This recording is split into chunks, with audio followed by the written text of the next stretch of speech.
Hello, my name is Emily Lightbody. This digital story examines how Current Health manages innovation and creativity within digital healthcare. I will critically analyse their practices, evaluate effectiveness, and consider future implications, drawing on established innovation management theories. Innovation management is the structured process that enables new ideas to be developed and successfully implemented. Tid and Besant describe it as managing innovation from idea generation through to implementation, while Goffin and Mitchell emphasise balancing creativity with strategic discipline. In digital healthcare, organisations must adapt to these processes rapidly due to the evolving technology, regulations, and patient needs. Founded in Scotland in 2015, Current Health enables hospital level care at home through a wearable device, AI enabled dashboard, and communication tools that support remote patient management. The company works with NHS trusts in the UK and major US health systems, demonstrating a strong international presence. As it expands into new markets and healthcare systems, the organisation faces increasing complexity, which raises important questions about how its innovation processes evolve during rapid growth. Tid and Besant's 4Ps framework helps us to see the different types of innovation used. Product appears in the wearable sensor and AI driven monitoring technology. Process innovation is the redesigned remote care workflows, which is supported by its clinical dashboard. Position innovation is seen in shifting care delivery from hospitals to people's homes. And paradigm innovation happens as Current Health challenges the long held assumption that acute care must take place inside a hospital. However, shifting paradigms isn't simple. The success depends on patient and clinician trust, digital literacy, and comfort with technology. To understand how Current Health manages innovation, it is helpful to look at three key areas: culture, leadership, and organisational processes. From a cultural perspective, Sheen argues that innovation arises from shared assumptions and everyday behaviours.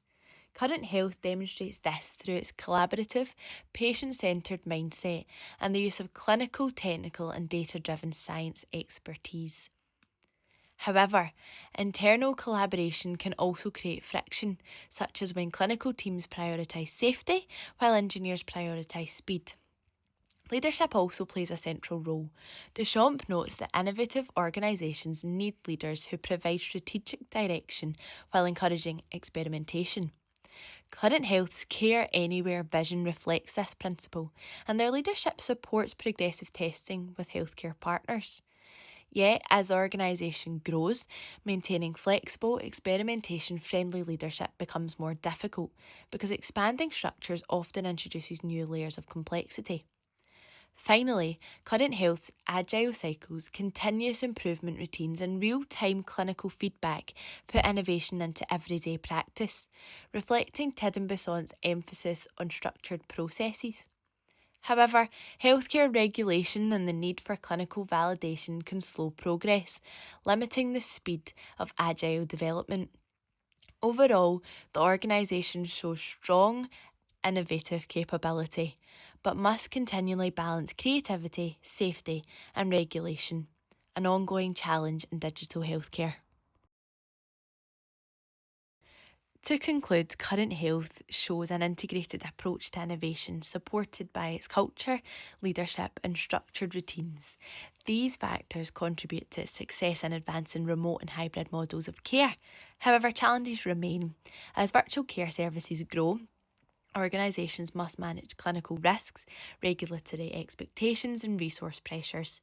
Evidence from NHS virtual ward programmes show mixed outcomes, highlighting the need for robust evaluation and long-term monitoring. A useful recommendation would be to strengthen co-design with patients and frontline clinicians, which improves usability and ensures that innovation reflects real clinical workflows.